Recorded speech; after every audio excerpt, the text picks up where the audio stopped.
In this video, I'm going to show you how to document the part exam on the first visit.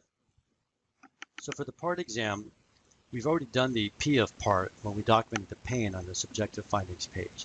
So now we've got the A, R, and T of part. So remember, the A of part stands for asymmetry misalignment, and that includes documenting for posture, gait, or restriction.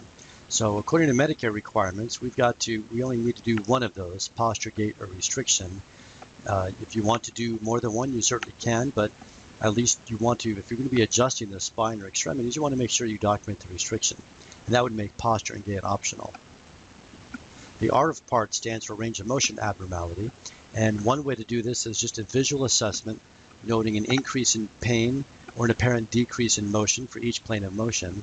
That could be done on a daily visit, but that would not be suitable for an outcome assessment. If you want to actually use range of motion as an outcome assessment and have that as part of your goals and treatment plan, then I recommend that you actually measure range of motion with dual inclinometers for the spine or a goniometer for the extremities.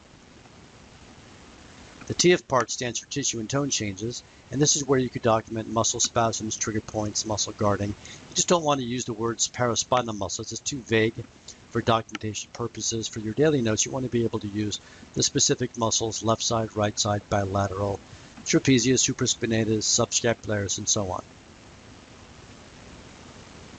And here's how it looks. So once you've finished off with the E&M exam, you click on Part Exam, go over to Restrictions for Spinal and Extremity, click on Specific Spinal Segments, and then just check the boxes for the spinal restrictions that you noted.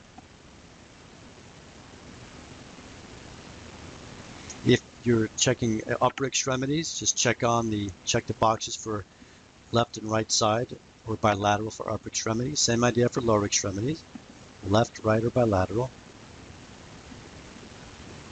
If you are checking ribs, you could document which ribs, left side, right side. Posture analysis, this is pretty basic. There's forward head posture, head rotated left to right, head tilt left to right, high shoulder left to right, high hip left to right, foot forward left to right, and short leg left to right.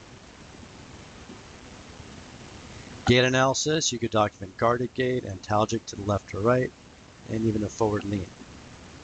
For the R of part, the top part where it says cervical through ankle normal, that's only if they're all normal, meaning no pain with motion. If any of the planes of motion are abnormal, then you would check on the abnormal planes of motion. If you're going to actually measure range of motion, let's say you do it with manual inclinometers, you would just check off cervical, for example, and then whatever measurements you came up with, you would just document those measurements. If you achieve reproducibility, which I would only really recommend for PI and workers' comp, you would check that box as well. So just put the numbers in there as you measure them.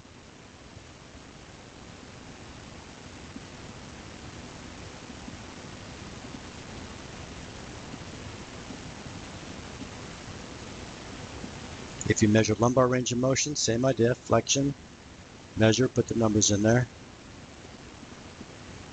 Extension. Now you'd be putting the difference between the top and the bottom measurements. You're putting the total in there. If you like to do McKenzie evaluation, I've got that in there for both the neck and the lower back. Just check out the boxes and answer the questions.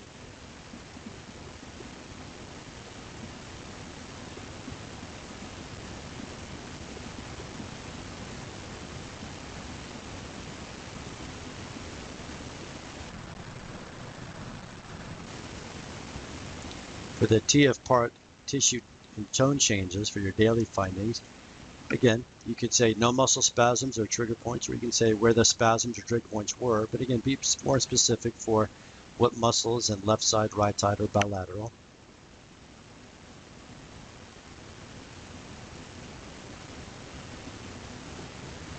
If you are getting into some advanced things like with personal injury, there's dynamic EMG. This you would have to know how to interpret this, but I do a lot of this. So I've created a nice quick interpretation in this where you would just look at the graphs for, and again, this is dynamic surface EMG, not static, where you would just check on, let's say this is cervical spine, and we're documenting both for the paraspinal and the SCM muscles. If you're not doing this type of work at this point, don't worry about it. Just skip over this in the video. So we see the paraspinal muscles and the SCM muscles.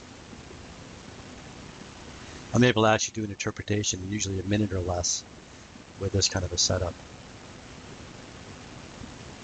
Finally, there's right rotation, paraspinal, and SCM muscles.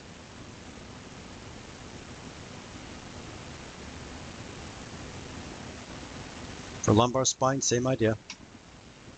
For flexion, just document what you saw in the graphs. Extension, left lateral flexion, right lateral flexion, left rotation, right rotation.